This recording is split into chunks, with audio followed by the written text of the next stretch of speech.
ஜாலை உலுக்கிய விரிவுரையாளர் கொலை விசாரணையில் திடீர் திருப்பம். இறுதி நிகழ்வுக்கு அழைத்து வரப்பட்ட கைதான மகள். அங்கு நடந்த பரபரப்பு சம்பவம். மண்வெட்டியை காருக்குள் எடுத்து வைத்து கொல்லப்பட்ட தாயின் உடலை போர்வையால் சுற்றி காரில் ஏற்றிய மகள்.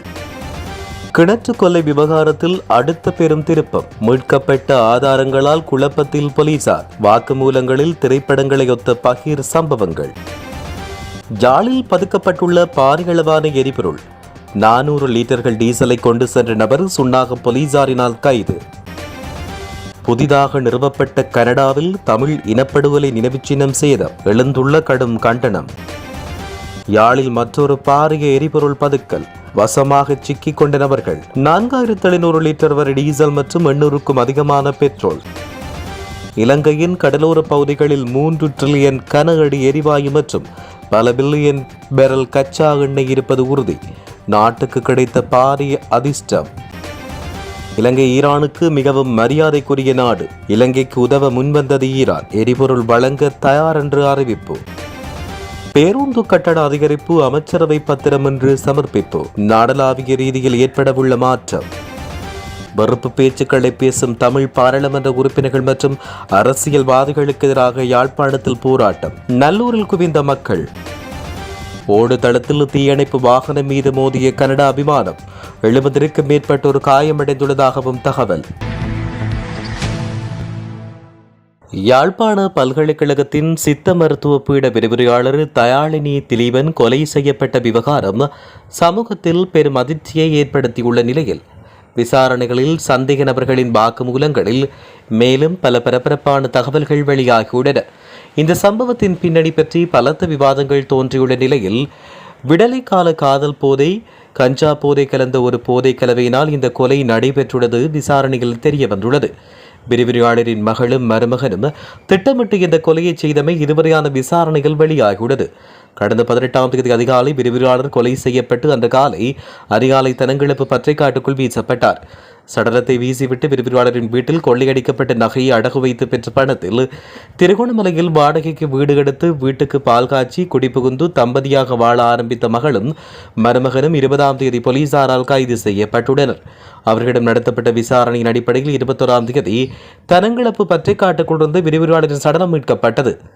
யாழ்ப்பாணம் அராலியை பூர்வீக இடமாக கொண்ட விரிவுரையாளர் தயாளினி கைதடியில் குடியிருந்து சில வருடங்களின் முன்னர் சுண்டுக்குழி பாண்டியந்தாழ்வு பகுதியில் காணி வாங்கி வீடு கட்டி குடியிருந்தார்.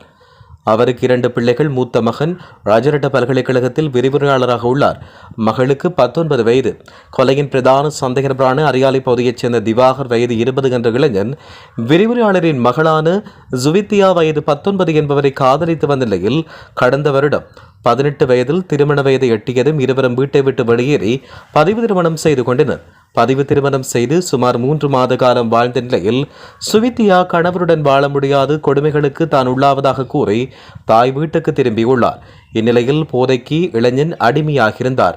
இந்த பதிவு திருமணம் கடந்த வருடம் நடைபெற்றது. அப்போது விரிவுரையாளரின் மகளுக்கு வயது 18. இந்த யோடி காதல் வசப்பட்ட சமயத்தில் போதைப்பொருள் பாவனை விற்பனை தொடர்பாக 2-3 தடவைகள் அந்த இளைஞன் போலீசாரால் கைது செய்யப்பட்டிருந்தார். போதை இளைஞருடன் மகளை திருமணம் செய்து வைக்க மாட்டேன் என்று தாயார் உறுதியாக கூறியதை அடுத்து மகள் வீட்டுக்கு தெரியாமல் காதலனுடன் ஓடிச் சென்று பதிவு திருமணம் செய்து கொண்டார். இந்த யோடிக்கடையில் அடிக்கடி தகராறு எழுந்துள்ளது. கணவனால் துன்புறுத்தப்பட்டு அவரை விட்டுவிட்டு தாயின் வீட்டுக்கு மகள் அடிக்கடி வந்துள்ளார். மருமகன் குறிப்பிடும்படியாக எந்த வேலையும் செய்யாமல் போதைக்கு அடிமையாக மகளை துன்புறுத்தி வந்த நிலையில் மகள் தரப்பில் விவாகரத்து வழக்கு தொடரப்பட்டது. இந்த வழக்கு தற்போது விசாரணையில் உள்ளது. விவாகரத்து வழக்கு நடந்து வந்தாலும் அண்மை காலமாக இன்ஸ்டாகிராம் மூலம் விரிவுரையாளரின் மகளுடன் தான் தகவல் பரிமாறி வருவதாக கைதான இளைஞன் வாக்குமூலம் வழங்கினார். விவாகரத்து வழக்கை தாக்கல் செய்தது தாயாரின் அறிவுரையின் பேரில் என்றும் மகளுக்கு தன் மீதான கோபம் தீர்ந்துவிட்டது என்பதையும் இன்ஸ்டா அரட்டையில் அறிந்து கொண்டதாக இளைஞன் தெரிவித்தார். விவாகரத்து கோரிய மனைவுடனான இன்ஸ்டா அரட்டைகளில் இருவரும் சேர்ந்து வாழலாம் என்ற நம்பிக்கை ஏற்பட்டதாக இளைஞன் கூறியுள்ளார். விவாகரத்து வழக்கின் கடந்த தவணையில் இளைஞர் நீதிமன்றில் முன்னிலையாகவில்லை. அடுத்த தவணை விரைவில் வரவுள்ள நிலையில் அதனிடையே மனைவியை சமரசப்படுத்தி விவாகரத்து வழக்கை இல்லாமலாக்க இளைஞன் திட்டமிட்டுள்ளார். கடந்த 17ஆம் தேதி இரவு விரிவுரையாளரின் வீட்டுக்குள் திருட்டுத்தனமாக நுழைந்த இளைஞன் வீட்டுக்கூரையை பிரித்து இறங்கி சீட்டுக்குள் ஒளிந்துள்ளார். வீட்டுக்குள் நுழையவுள்ள விவகாரத்தை அவர் காதலிடம் இன்ஸ்டா அரட்டையில் சொல்லவில்லை. மேலும் வீட்டுக்குள் நுழைவதற்கு முன்னர் அவர் கஞ்சா போதை அருந்தியுள்ளார். நள்ளிரவு 12:30 மணியளவில் வீட்டுக்குள் இறங்கி விரிவுரையாளரின் மகள் தூங்கிக் கொண்டது அறைக்குள் நுழைந்தார். மகளை தட்டி எழுப்பி தாம் சேர்ந்து வாழலாம் என்று கேட்டார். சேர்ந்து வாழலாம் என அந்த பெண் சம்மதம் தெரிவித்ததாகவும், ஆனால் தாயாரை கொலை செய்தாலே வாழ முடியும் என்று கூறியதாக இளைஞன் தற்போது போலீசாரிடம் வாக்குமூலம் வழங்கியுள்ளார். அந்த பெண்ணின் யோசனையின்படி விரிவுரையாளரை கொல்ல முடிவெடுத்ததாக கைதான இளைஞன் தெரிவித்தார். 18ஆம் தேதி அதிகாலை 1:30 மணியளவில் விரிவுரையாளர் தூங்கிக் கொண்டிருந்த அறைக்குள் நுழைந்ததாகவும், தனது தாயாரின் கால்களை மகள் அழித்து பிடித்திருக்க இளைஞன் கொலை செய்தது விசாரணையில் தெரிய வந்தது. கொலையின் பின் வீட்டில் இருந்த சிசிடிவி கேமராவின் தரவுகள் பதிவாகும் டிவிஆர் இருந்த அறையை திறந்து டிவிஆரை எடுத்துச் சென்றனர். அதை திருகோணமலை செல்லும் வழியில் நீர்நிலையொன்றில் எறிந்ததாக தெரிவித்தனர். டிவிஆர் இருந்த அறை திறப்பை மகளை எடுத்து தந்ததாகவும், தாயாரின் நகைகள் இருந்த அறை திகப்பையும் தந்து நகைகள் எடுக்கும்படி சொன்னதாக இளைஞன் தெரிவித்தார். தாயாரை கொலை செய்த பின் சடலத்தை படுக்கை விரிப்பினால் சுற்றி விரிவுரையாளரின் காருக்குள் வைத்தனர். இருவரும் இணைந்து சடலத்தை காருக்குள் கொண்டு சென்றனர். பின்னர் தான் வந்த மோட்டார் சைக்கிளில் விரிவுரையாளரின் மகளையும் ஏற்றிக்கொண்டு தன்னுடைய வீட்டுக்கு சென்றுள்ளார். அங்கு தனது மோட்டார் சைக்கிளை நிறுத்திவிட்டு வாடகைக்கு வாகனம் பிடித்த அந்த பெண்ணுடன் விரிவுரையாளரின் வீட்டுக்கு திரும்பி வந்துள்ளனர். விரிவுரையாளரின் சடலத்தை புதைப்பதற்காக மண்வெட்டி ஒன்றையும் எடுத்துக்கொண்டு காரில் புறப்பட்டுள்ளனர். சடலத்தை புதைக்க திட்டமிட்ட இடத்துக்கு வந்து மண்வெட்டியால் கிடங்கு வெட்ட முனைந்த போது மண்வெட்டி உடைந்ததால் அந்த முயற்சியை கைவிட்டு தனங்கிழப்பு பற்றை காட்டுக்குள் சடலத்தை வீசிவிட்டு சென்றதாக இளைஞன் வாக்குமூலத்தில் தெரிவித்தார். எனினும் கொலையில் தன்னுடைய பங்கை மகள் இதுவரை மறுத்து வருவதாக விசாரணையாளர்கள் தெரிவித்தனர். போலீசார் இது தொடர்பாக தீவிர விசாரணை நடத்தி கொண்டிருந்த போது சில தொழில்நுட்ப வசதிகளால் தம்பதிகள் சிக்கியுள்ளனர். அவர்கள் சிக்குவதற்கான தொழில்நுட்ப தகவல்களை விரிவுரையாளரின் மகனே கொடுத்து உதவினார். இந்த ஜோடி தப்பிச் செல்லும் போது விரிவுரையாளரின் ஏடிஎம் அட்டையை பயன்படுத்தி கிளிநொச்சி பரந்தன் பகுதியில் பணம் பெற்றனர். இதற்கான குறுந்தகவல் விரிவுரையாளரின் தொலைபேசிக்கு வந்தது. அத்துடன் திருகோணமலையில் உள்ள எரிபொருள் நிரப்பு நிலையம் ஒன்றில் QR குறியீட்டுக்கு எரிபொருளை பெற்றுக் கொண்டனர். இதற்கான குறுந்தகவலும் தொலைபேசிக்கு வந்தது. இது தவிர கொலையின் பின்னர் தன்னுடைய தொலைபேசியை நிறுத்தி வைத்த மகள் திருகோணமலையில் வீடொன்றை வாடகைக்கு பெற்று குடிபுகுந்த பின்னர் தன்னுடைய தொலைபேசியை இயக்கியுள்ளார். இதன்போது அவரின் புவியியல் இருப்பிடத்தை சகோதரன் அறிந்து கொண்டார். இந்த தகவல்களின் அடிப்படையில் போலீசார் துரிதமாக செயல்பட்டு திருகோணமலையில் வைத்து இந்த ஜோடியை கைது செய்தனர். இதேவேளை விரிவுரையாளரை கொன்ற பின்னர் அந்த வீட்டிலிருந்து எடுக்கப்பட்ட நகையை அடகு வைத்து பெற்ற பணத்தில் திருகோணமலையில் வீடு வாடகைக்கு எடுத்துள்ளனர். திருகோணமலையிலிருந்து இந்த ஜோடி யாழ்ப்பாணம் அழைத்து வரப்பட்டு துருவி நடத்தப்பட்ட விசாரணையில் விரிவுரையாளர் கொலை செய்யப்பட்டு சடலமாக வீசப்பட்டமை தெரிய வந்துள்ளது. இளைஞனின் தகவலின் அடிப்படையில் தனங்கிழப்பு பற்றைக்காட்டுக்குள் விரிவுரையாளரின் சடலம் மீட்கப்பட்டது. அவரின் சடலம் யாழ்ப்பாண போதனா வைத்தியசாலையின் பிரேத பரிசோதனைக்குட்படுத்தப்பட்டது. யாழ் போதனா வைத்தியசாலையின் சட்ட வைத்திய அதிகாரி பிரணவன் மேற்கொண்ட பரிசோதனையில் கழுத்து நெரித்து கொல்லப்பட்டமை உறுதி செய்யப்பட்டுள்ளது. யாழ் போதனா வைத்தியசாலையில் இடம்பெற்ற மரண விசாரணை அடுத்து சடலம் உறவினர்களிடம் ஒப்படைக்கப்பட்டது. விரிவுரையாளரின் சடலம் நேற்று கோம்பையின் மணல் இந்து மயானத்தில் அடக்கம் செய்யப்பட்டது. முன்னதாக யாழ்ப்பாணம் சுண்டுக்குழி பகுதியில் அமைந்துள்ள அவரின் வீட்டில் இறுதி அஞ்சலி நடைபெற்று அங்கிருந்து பூதவுடல் யாழ் பல்கலைக்கழக சித்த மருத்துவப்படத்துக்கு எடுத்து வரப்பட்டு அஞ்சலிக்காக வைக்கப்பட்டது. அதன்போது பல்கலைக்கழக துணைவேந்தர், பேராசிரியர்கள், விரிவுரையாளர்கள், மாணவர்கள், கல்விசாரா ஊழியர்கள் என நூற்றுக்கணக்கானோர் அஞ்சலி செலுத்தினர். கோம்பையின் மணல் மயானத்துக்கு கொலை சந்தேக நபரான விரிவுரையாளரின் மகள் காவல்துறை பாதுகாப்புடன் அழைத்து வரப்பட்டார். மயானத்தில் எவ்வித காட்சிகளையும் பதிவு செய்ய வேண்டாம் என்றும், அப்படி பதிவு செய்தால் கைது செய்யப்பட வேண்டி ஏற்படும் என்றும் ஊடகவியலாளர்களை வெளியே நிற்குமாறும் சட்டத்தண்ணி ஒருவரால் கூறப்பட்டது. மகள் இறுதி நிகழ்வில் கலந்து கொண்ட பின் மயானத்திலிருந்து போலீசார் அழைத்துச் சென்ற பின் ஊடகவியலாளர்கள் பூதவுடல் நல்லடக்கம் மற்றும் இறுதி நிகழ்வை பதிவு செய்வதற்கு ஜனாதிபதி சட்டத்தணியிடம் அனுமதி கோரிய போதும் காணொலி புகைப்படம் எடுக்க அனுமதிக்க முடியாது என்று திட்டவட்டமாக மறுப்பு தெரிவித்தார். ஜனாதிபதி சட்டத்தணி M.A. சுமந்திரன் விரிவுரையாளரின் குடும்ப நண்பர் மற்றும் அவர்களின் சட்ட ஆலோசகர் என்றும் தெரிவிக்கப்பட்டுள்ளது. இருப்பினும் ஊடகவியலாளர்கள் குறித்து இறுதி நிகழ்வில் கலந்து கொண்டனர். சந்தேக நபரை காவல்துறையினர் அழைத்துச் சென்ற பின் செய்தி சேகரிப்புக்காக இனி படங்கள், காணொலிகள் பதிவு செய்யலாமா என்று ஊடகவியலாளர் கேட்ட நிலையில் குறித்த சட்டத்தரணி அதற்கு பின்னரும் பதிவு செய்ய வேண்டாம் என்று மறுப்பு தெரிவித்தார். இருப்பினும் காவல்துறை தரப்பிலிருந்து எவ்விதமான எதிர்ப்புகளும் தெரிவிக்கப்படவில்லை. இதேவேளை கொலை சந்தேக நபர்களான மகள் மற்றும் மருமகன் ஆகியோர் யாழ் பதில் நீதவான் வாசல் தளத்தில் நேற்று முற்படுத்தப்பட்டனர். இதன்போது சந்தேக நபர்களை எதிர்வரும் ஏப்ரல் மாதம் 2ஆம் தேதி வரை விளக்கமறியலில் வைக்க பதில் நீதவான் உத்தரவு பிறப்பித்துள்ளார். மட்டக்களப்பு கொக்கட்டிச்சோலை போலீஸ் பிரிவுக்குட்பட்ட நெல்லிக்காடு வயல் பிரதேசத்தில் பாலடைந்த கிணற்றிலிருந்து பெண் ஒருவர் உயிருடன் மீட்கப்பட்ட சம்பவம் தொடர்பில் 5 பேர் கைது செய்யப்பட்டனர். அத்துடன் 2 முச்சக்கர வண்டிகள், கார் மற்றும் மோட்டார் சைக்கிள் போன்ற வாகனங்களும் மீட்கப்பட்டுள்ளதாக தெரிவிக்கப்பட்டுள்ளது. இது தொடர்பாக மேற்கொள்ளப்பட்ட விசாரணையில் கைது செய்யப்பட்டவர்கள் மட்டக்களப்பில் நடைபெற்ற பல்வேறு கொள்ளை சம்பவங்களுடனும் தொடர்பு கொண்டவர்கள் என போலீசார் தெரிவித்துள்ளனர். கடந்த சில வாரங்களாக மட்டக்களப்பு மாவட்டத்தில் பெரும் பரபரப்பையும் அச்சத்தையும் ஏற்படுத்தி வந்த திட்டமிட்ட கொள்ளை மற்றும் கொள்ளை சம்பவங்களுடன் தொடர்புடைய சந்தேக நபர்களை கிழக்கு மாகாண குற்றப்பிரிவினர் அதிரடியாக கைது செய்துள்ளனர். கைது செய்யப்பட்டவரிடமிருந்து குற்றச்செயல்களுக்கு பயன்படுத்தப்பட்ட ஒரு கார், 2 முச்சக்கர வண்டிகள் மற்றும் ஒரு மோட்டார் சைக்கிள் என்பன கைப்பற்றப்பட்டுள்ளன. அத்துடன் அவர்களிடமிருந்து 2 ஆயுதங்கள் மற்றும் கொள்ளையிடப்பட்ட தாலிக்கொடி உள்ளிட்ட நகைகளும் மீட்கப்பட்டுள்ளன. போலீசாரின் ஆரம்பகட்ட விசாரணையின்படி குறித்த கும்பல் 3 பிரதான குற்றச்செயல்களில் ஈடுபட்டுள்ளமை உறுதிப்படுத்தப்பட்டுள்ளது. பிப்ரவரி 5, 2026 மட்டக்களப்பு பிரதான பேருந்து நிலையத்தில் வைத்து வயோதிப பெண்ணொருவரை இலக்கு வைத்த இந்த கும்பல் அவருக்கு மயக்க மருந்து கொடுத்து அவரிடமிருந்த தங்க நகைகளை கொள்ளையடித்துச் சென்றுள்ளது.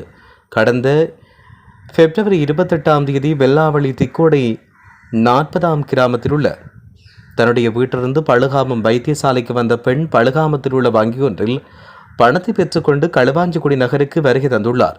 சந்தேக நபர்களில் ஒருவரான ஆணும் அவரின் மனைவியும் குறித்த பெண்ணை பட்டிருப்பு பாலத்தில் வைத்து முச்சக்கர வண்டியில் கடத்தியுள்ளதோடு குறித்து காணாமல் போன பெண்ணுக்கு மயக்க மருந்து கொடுத்துள்ளதோடு அவருடைய தாலி கொடியை எடுத்த பின் சந்தேக நபரான கடத்தலில் ஈடுபட்ட பெண்ணை அவரின் காஞ்சனகுடா பகுதியில் உள்ள வீட்டில் விட்டுவிட்டு சந்தேக நபரான ஆண் நெல்லிக்காட்டு பகுதியில் உள்ள வயல் பகுதியில் உள்ள கிணற்றில் குறித்த காணாமல் போன பெண்ணை பகல் 3:30 மணி அளவில் வீசிவிட்டு சென்றதாக தெரிய வருகிறது.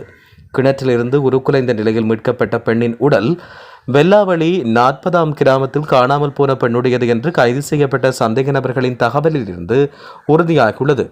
மார்ச் 19 மற்றொரு பெண் கடத்தப்பட்டு அவருக்கு மயக்க மருந்து கலந்த குளிர்பானம் வழங்கப்பட்டது. இரக்கமற்ற முறையில் அந்த பெண்ணின் குழந்தையை வயல் பகுதியில் வீசிவிட்டு இரவு 9 மணியளவில் பெண்ணை நெல்லிக்காடு கிணற்றில் வீசினர். அந்த பெண் தற்போது குற்றுயிராக மீட்கப்பட்டு மட்டக்களப்பு போதனா வைத்தியசாலையின் தீவிர சிகிச்சை பிரிவில் அனுமதிக்கப்பட்டுள்ளார். கிழக்கு மாகாண குற்றப்பிரிவினர் மேற்கொண்ட துரித விசாரணையின் மூலம் சிசிடிவி காட்சிகள் மற்றும் தொழில்நுட்ப ஆதாரங்களின் உதவியுடன் சந்தேக நபர்கள் மடக்கி பிடிக்கப்பட்டுள்ளனர். சந்தேக நபர்கள் இதேபோன்ற கொள்ளை சம்பவங்களில் பல்வேறு சந்தர்ப்பங்களில் மேற்கொண்டுள்ளமை போலீஸ் விசாரணையில் தெரிய வந்துள்ளது. இதில் கொள்ளையிடப்பட்ட தங்க ஆபரணங்களை விற்று பெற்றுக்கொண்ட பணத்தில் காரை கொள்வனவு செய்துள்ளமை கண்டறியப்பட்டுள்ளது. கொள்ளையிடப்பட்ட நகைகள் விற்பனை செய்த மற்றும் அடக்க வைக்கப்பட்ட நகைக்கடை உரிமையாளர்கள் இருவரும் இது தொடர்பில் கைது செய்யப்பட்டதாக கிழக்கு மாகாண விசேட குற்ற விசாரணை பிரிவினர் தெரிவித்துள்ளனர். மேலதிக விசாரணைகளை போலீசார் முன்னெடுத்து வருகின்றனர். இந்த சம்பவங்கள் மட்டக்களப்பு மக்களிடையே பெரும் அதிர்ச்சியை ஏற்படுத்திய நிலையில் அறிமுகமில்லாத நபர்களிடம் எவ்வித உணவுகளையோ அல்லது வாகன வசதிகளையோ பெற்றுக்கொள்ள வேண்டாம் என போலீசார் பொதுமக்களை கேட்டுக்கொண்டுள்ளனர். யாழ் மருதனான்மடம் பகுதியில் வைத்து 400 லிட்டர் டீசலுடன் சந்தேக நபர் ஒருவர் கைது செய்யப்பட்டுள்ளார். யாழ்ப்பாணத்தில் உள்ள ஒரு எரிபொருள் நிரப்பு நிலையத்தில் இருந்து குறித்த எரிபொருளை கொள்வனவு செய்து உளவு இயந்திரத்தில் கொண்டு வருவதாக சுன்னாகம் போலீஸ் நிலைய பொறுப்பதிகாரி நிதர்சனுக்கு கிடைத்த ரகசிய தகவலின் அடிப்படையில் இந்த கைது நடவடிக்கை மேற்கொள்ளப்பட்டுள்ளது. கைது செய்யப்பட்ட நபர் நுவரலியாவை சேர்ந்தவர் என்றும் அவர் யாழ்ப்பாணத்தில் தங்கியிருந்து வேலை செய்து வருவதாக விசாரணையில் தெரிய வந்துள்ளது. விசாரணையின் பின்னர் குறித்த சந்தேக நபரை நீதிமன்றத்தில் முற்படுத்துவதற்கான நடவடிக்கைகளை போலீசார் மேற்கொண்டு வருகின்றனர். கனடாவின் பிரம்டன் ஜின்குவாசி பூங்காவில் அமைந்துள்ள தமிழின படுகொலை நினைவு சின்னம் மீண்டும் ஒருமுறை திட்டமிட்டு சேதப்படுத்தப்பட்டமைக்கு கண்டனம் தெரிவிக்கப்பட்டுள்ளது. ஒன்றாரியோ மாகாண சட்டமன்ற உறுப்பினர் விஜய் தணிகாச்சலம் மற்றும் கனடிய தமிழர் தேசிய அவை இவ்வாறு கண்டனம் வெளியிட்டுள்ளது. கடந்த 20 அதிகாலை வேளை இந்த நினைவு சின்னத்தின் பிரதான மேடை மற்றும் நினைவு பலகைகள் வர்ணங்கள் பூசப்பட்டு சிதைக்கப்பட்டன.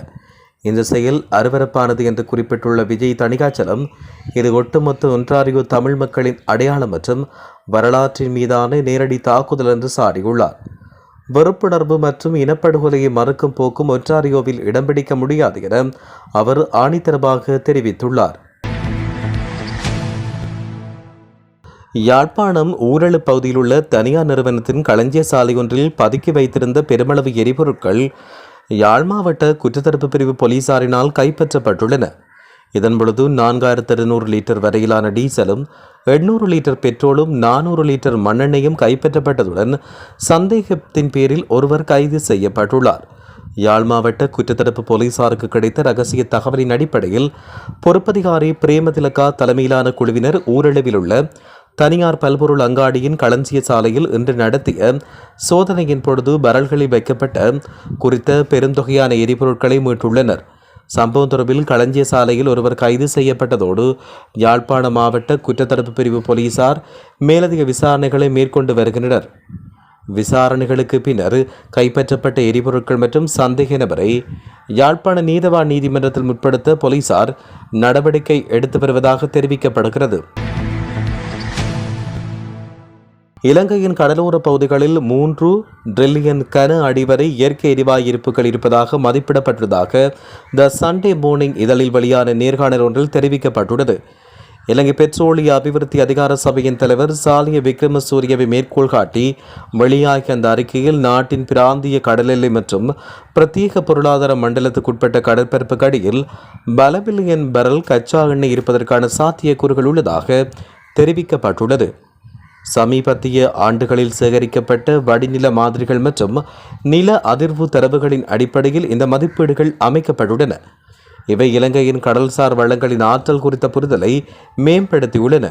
இருப்பினும் முதலீட்டாளர்களை ஈர்ப்பது மற்றும் அகழ்வாராய்ச்சி உரிமங்களை வழங்குவது போன்ற செயல்முறைகள் இன்னும் ஆரம்ப கட்டத்தில் இருப்பதால் உடனடி எதிர்காலத்தில் வணிக ரீதியான அகழ்வாராய்ச்சி நடவடிக்கைகள் ஆரம்பிக்கப்பட வாய்ப்பில்லை என அந்த அறிக்கை சுட்டிக்காட்டியுள்ளது. இலங்கை ஒரு நட்பு நாடென்றும் அந்த நாட்டுக்கு எந்த நேரத்திலும் உதவ ஈரான் தயாராக உள்ளதாகவும் இலங்கைக்கான ஈரானிய தூதுவர் அலிரெசா டெல்கோஷ் தெரிவித்துள்ளார். இலங்கையில் உள்ள ஈரானிய தூதரகத்தில் நடைபெற்ற ஒரு சிறப்பு செய்தியாளர் சந்திப்பில் உரையாற்றிய அவர், இலங்கை எண்ணெய் அல்லது வேறு ஏதேனும் அத்தியாவசிய பொருட்களை கோரினால் அவற்றை இலங்கைக்கு வழங்க ஈரான் தயாராக உள்ளதாக கூறினார். ஈரான் தனது நட்பு நாடுகளுக்கு கோர்முஸ் நீரிணையை மூடவில்லை என்றும் அலிரெசா டெல்கோஷ் வலியுறுத்தினார். அதன்படி இலங்கை சிக்கலில் சிக்குவதை தன்னுடைய நாடு விரும்பவில்லை என்றும் இலங்கை ஈரானுக்கு மிகவும் மரியாதைக்குரிய நாடு என்றும் ஈரானிய தூதுவர் தெரிவித்தார். சமீபத்தில் அமெரிக்கா நீர்மூழ்கி கப்பலின் டார்பிடோ தாக்குதலால் மூழ்கடிக்கப்பட்ட ஈரானிய போர்க்கப்பலான ஐரிஸ்டேனாவின் குழுவினரை மீட்க ஈரான் முதலில் கோரிய உதவியை இலங்கை வழங்கியதையும் அலிரெசா டெல்கோஷ் நினைவு கூர்ந்துள்ளார். அத்துடன் ஈரானில் உள்ள இளைஞர்கள் நாட்டுக்கு திரும்ப விரும்பினால் அவர்களுக்கு தேவையான வசதிகளை வழங்க ஈரான் அரசாங்கம் தயாராக உள்ளதாக மேலும் அந்த தூதுவர் தெரிவித்தார். இலங்கையில் எரிபொருள் விலை அதிகரிக்கப்பட்டமைக்கு ஏற்ப பேருந்து கட்டணங்களை உயர்த்துவது தொடர்பான யோசனை இன்று அமைச்சரவையில் சமர்ப்பிக்கப்பட உள்ளதாக தகவல் வெளியாகியுள்ளது. இலங்கை வெள்ளை டீசல் விலை அதிகரித்துள்ள நிலையில் பேருந்து கட்டண திருத்த சூத்திரத்தின்படி தற்போதைய கட்டணத்தில் 10% அதிகமான தாக்கம் ஏற்பட்டுள்ளதாக தேசிய போக்குவரத்து ஆணைக்குழு தெரிவித்துள்ளது. அதன்படி புதிய கட்டண உயர்வை நடைமுறைப்படுத்துவதற்கான அனுமதி கோரி அமைச்சரவை பத்திரம் சமர்ப்பிக்கப்பட்டுள்ளதாக தேசிய போக்குவரத்து ஆணைக்குழுவின் பணிப்பாளர் நாயகம் நிலான் மிராண்டா குறிப்பிட்டுள்ளார். வெறுப்பு பேச்சுக்களை பேசும் தமிழ் பாராளுமன்ற உறுப்பினர்கள் மற்றும் அரசியல்வாதிகளுக்கு எதிராக யாழ்ப்பாணத்தில் இன்றைய தினம் போராட்டம் ஒன்று இடம்பெற்றுள்ளது. யாழ்ப்பாணம் நெல்லை ஆதீனத்துக்கு முன்பாக இன்று காலை ஒன்று கூடிய போராட்டக்காரர்கள் இனவாதம் மற்றும் பிரதேச சாதியவாதங்களை பேசும் தமிழ் அரசியல்வாதிகளுக்கு எதிராக கோஷங்களை எழுப்பியிருந்தனர். இதன்பொழுது கருத்து வெளியிட்ட போராட்டக்காரர்கள் நாட்டின் சமூக ஒற்றுமை, ஜனநாயக பண்புகள் மற்றும் மக்கள் பாதுகாப்பை நிலைநிறுத்த வேண்டிய பொறுப்பில் உள்ள அரசியல் பிரதிநிதிகள் சமீபத்தில் பொதுத்தளங்களிலும் சமூக ஊடகங்களிலும் வெளியிட்ட கருத்துக்கள் குறித்து எங்களின் ஆழ்ந்த கவலைகளையும் கடுமையான கண்டனங்களையும் வலியுறுத்துகிறோம். அத்துடன் இனம், பிரதேசம், மொழி ஆகியவற்றின் அடிப்படையில் உருவாகும் அவதூறான மற்றும் வெறுக்கத்தக்க நடத்தைகளை கண்காணிக்கவும் அவற்றை தடுக்கவும் தண்டிக்கவும் கூடிய தெளிவான மற்றும் வலுவான பாராளுமன்ற நடைமுறைகள் உருவாக்கப்பட வேண்டும். அவை முழுமையாகவும் கடைபிடிக்க தவறாத வகையிலும் அமுல்படுத்தப்பட வேண்டும். மேலும் அரசியல் கட்சிகள் மற்றும் சுயேட்சை குழுக்கள் தங்களின் உட்கட்டமைப்பு கொள்கைகள் மற்றும் ஒழுக்க விதிகளை உருவாக்கும் பொழுது இவ்வாறான வெறுப்பு பேச்சுக்களை தடுக்கும் உறுதியான வழிகாட்டல்களை இணைத்துக் கொள்ள வேண்டும். இத்தகைய கொள்கை மாற்றங்கள் நிலையான சமூக மாற்றத்துக்கும் நீடித்த சமூக அமைதிக்கும் அடித்தளமாக அமையும் என்றும் தெரிவிக்கப்பட்டுள்ளது. அமெரிக்காவின் நியூயார்க் நகரில் உள்ள லாகார்டியா விமான நிலையத்தில் இன்று அதிகாலை ஏர் கனடா எக்ஸ்பிரஸ் விமானம் ஒன்று தீயணைப்பு வாகனத்தின் மீது மோதி விபத்துக்குள்ளானது. மான்ட்ரியலில் இருந்து வந்த ஏர் கனடா எக்ஸ்பிரஸ் விமானம் ஓடுதளத்தில் தரையிறங்கிய போது அங்கு குறுக்கே வந்த ட்ரக் 1 என்ற தீயணைப்பு வாகனத்தின் மீது மோதியதாக முதற்கட்ட தகவல்கள் தெரிவிக்கின்றன. இந்த விபத்தில் 2 உயிரிழந்துள்ளதாகவும் 2 தீயணைப்பு வீரர்கள் உட்பட 70க்கும் மேற்பட்டோர் காயமடைந்துள்ளதாகவும் தகவல்கள் வெளியாகியுள்ளன. விமானத்தில் இருந்த பயணிகள் அவசர கால கதவுகள் மூலம் வெளியேற்றப்பட்டனர். குறித்த விபத்து நடந்த சமயத்தில் அந்த பகுதியில் மோசமான வானிலை நிலவியதாக தெரிவிக்கப்பட்டுள்ளது. அமெரிக்க மத்திய விமான போக்குவரத்து ஆணையம் இந்த விபத்து குறித்து விரிவான விசாரணையை தொடங்கியுள்ளது.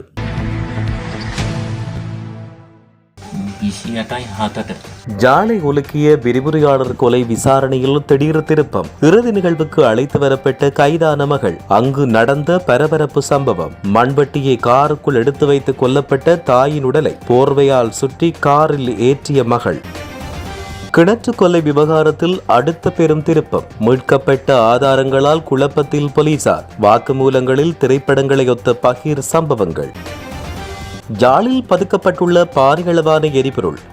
400 லிட்டர்கள் டீசலை கொண்டு சென்ற நபர் சுன்னாகம் போலீசாரினால் கைது.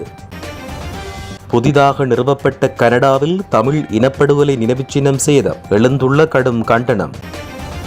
யாழில் மற்றொரு பாரிய எரிபொருள் பதுக்கல். வசமாக சிக்கிக் கொண்ட நபர்கள். 4700 லிட்டர் வரை டீசல் மற்றும் 800க்கும் அதிகமான பெட்ரோல்.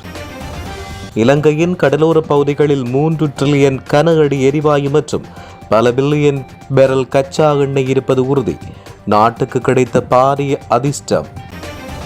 இலங்கை ஈரானுக்கு மிகவும் மரியாதைக்குரிய நாடு. இலங்கைக்கு உதவ முன்வந்தது ஈரான். எரிபொருள் வழங்க தயார் என்று அறிவிப்பு. பேருந்து கட்டண அதிகரிப்பு அமைச்சரவை பத்திரம் என்று சமர்ப்பிப்பு. நாடளாவிய ரீதியில் ஏற்படவுள்ள மாற்றம். வெறுப்பு பேச்சுக்களை பேசும் தமிழ் பாராளுமன்ற உறுப்பினர்கள் மற்றும் அரசியல்வாதிகளுக்கு எதிராக யாழ்ப்பாணத்தில் போராட்டம். நல்லூரில் குவிந்த மக்கள்.